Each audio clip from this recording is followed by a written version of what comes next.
We're just going to talk about ourselves, my background's in mental health, and I'll just let my sisters introduce themselves and then we'll come back to this.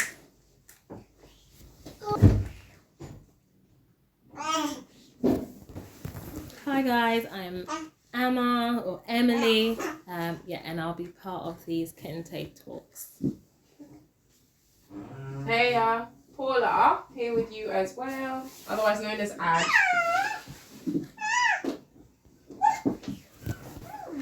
Cool, so this is my week, so I'm going to have my week today. We're just going to talk about mental health, so I'm just going to tell you about my background, what I do, what I enjoy, my passion. Yeah, and each week we're all going to have a different topic and we're going to focus on each of us each week. So I'll let Em tell you what Kente Talks is all about. Hi, so Kente Talks, what is it all about? At the moment, it's about 3 young Black African girls giving their perspective on the world. Topics that are important to us, relevant to us, or topics that we just want to talk about. Everybody is invited to join in with us. We're going to keep it real. We're going to keep it 100. Yes. Because we are mothers and we are aunties. So y'all going to hear children in the background. Y'all going to hear interruptions. But we're going to try our very best to keep it real. And that is why we are starting with the things that are passionate to us and things that are important to us. Do I have the medal for the most nephews and nieces? 13? Almost. But we'll get into all of that. You'll hear it all. And we really hope that you can join us on this journey. So, yeah. Hi guys, so like I said, I'm Charlotte, aka Char, Charlie, Chocolate, whatever. I'm not really fussy. My background is basically psychology. I did nursing for a little bit. I got kicked out and I happened to end up in psychology, which was, I ended up loving it basically. I've done Miss Ghana. I came top 5. I mean, I didn't come first. Representing. We'll take it. We'll take the top 5 as worked. But I've read an article on mental health.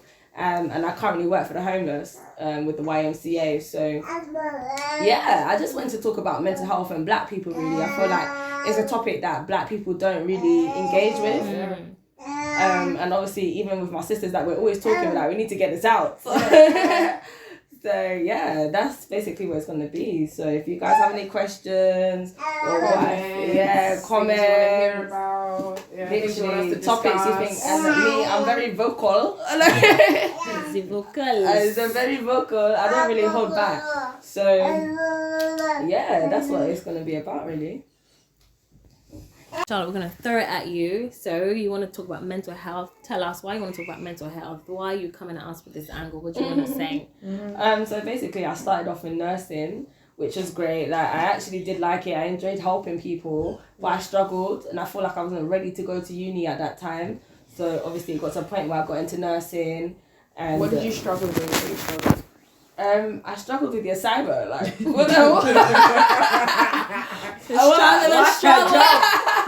struggle is real. Like, failing assignments 3 times. So obviously they ended up kicking me out, and obviously that was fine. But I was just lost. I was like, okay, what do I do now? You know, working. Then I got fired. I was like, wait. So after that happened, you went to work.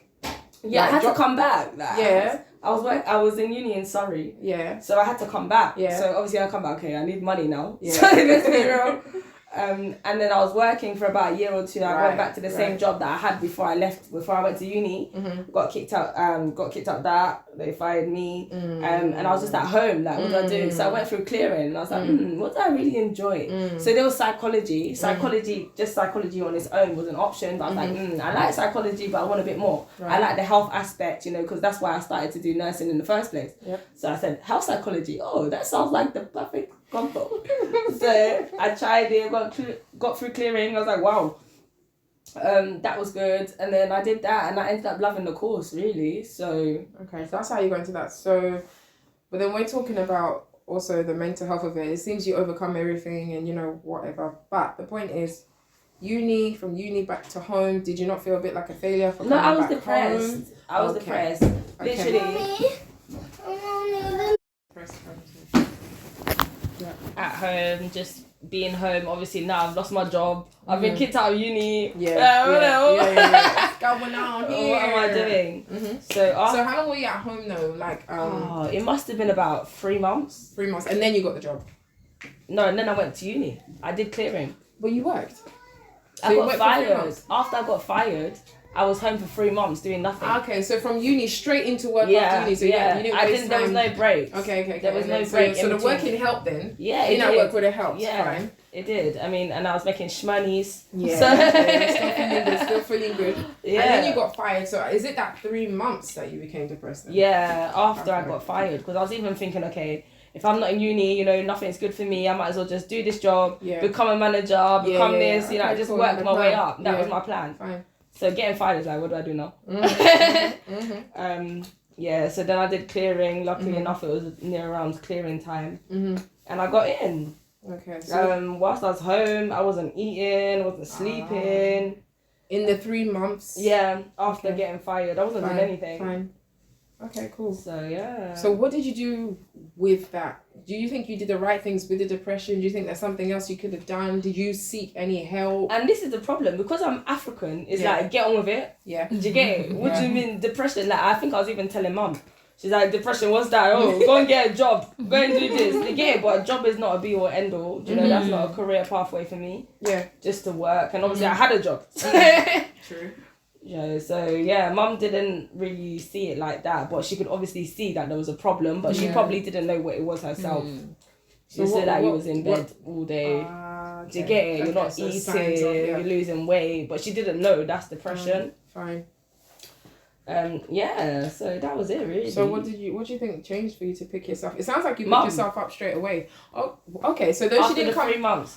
So though she didn't come at it from understanding the depression and come at it in the right way, it gave you a push. Is that what you're saying?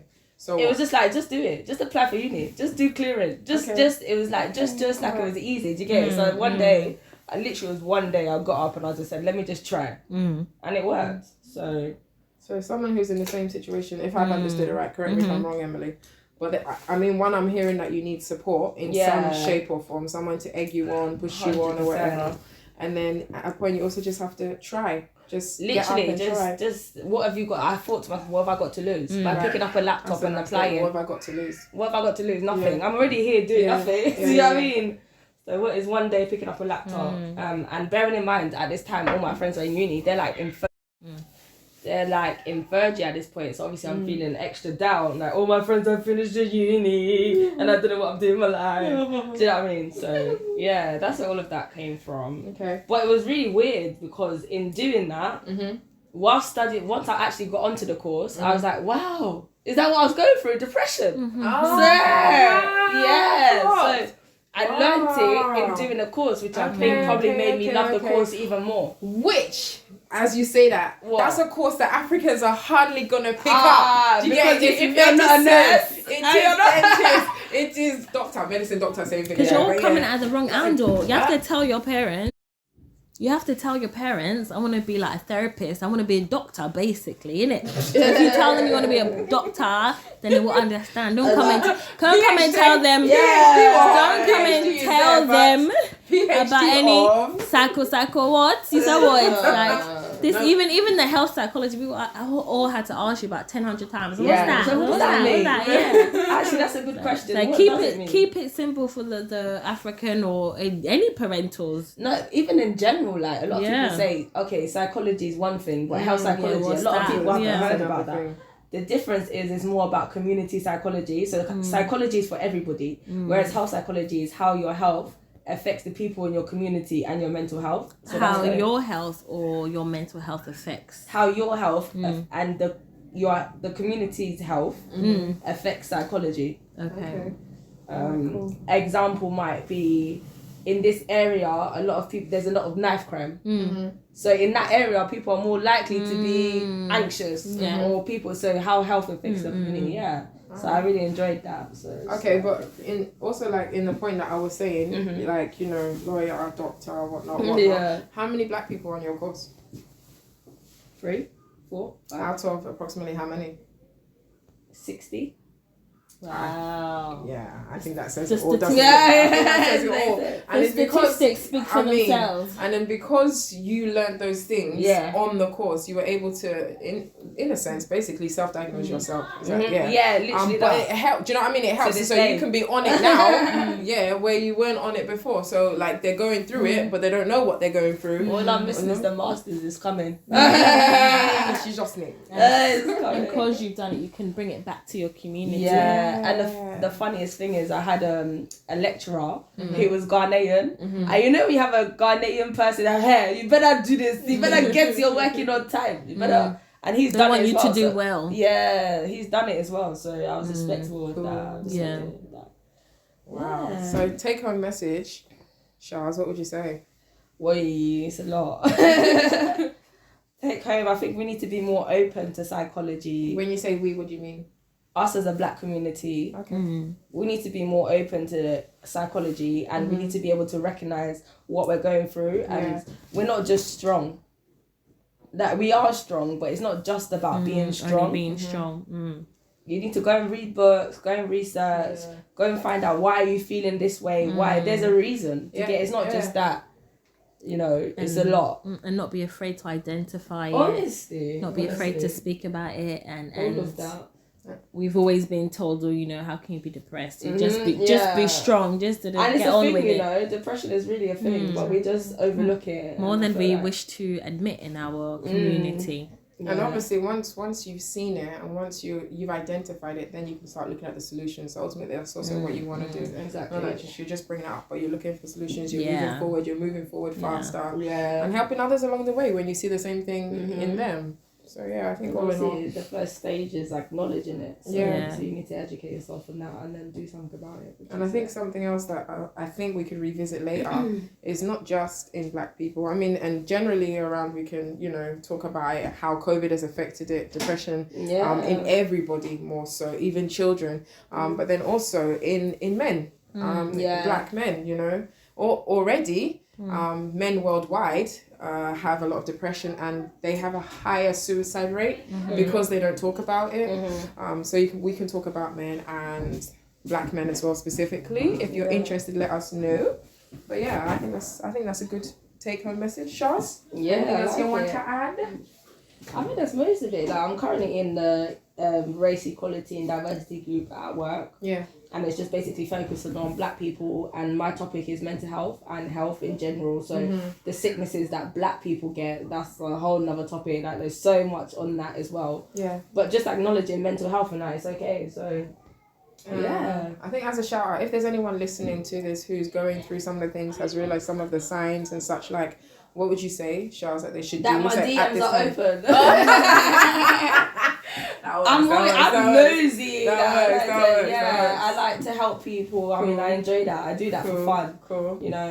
And just like how I'm saying, I'm in a diversity group. I don't get paid for that's not part of my job. But I just enjoy helping people. So my DMs are definitely open. Nice. So DM you, and then I think we'll have also up available. Maybe when you DM Shaf, we don't already have it up.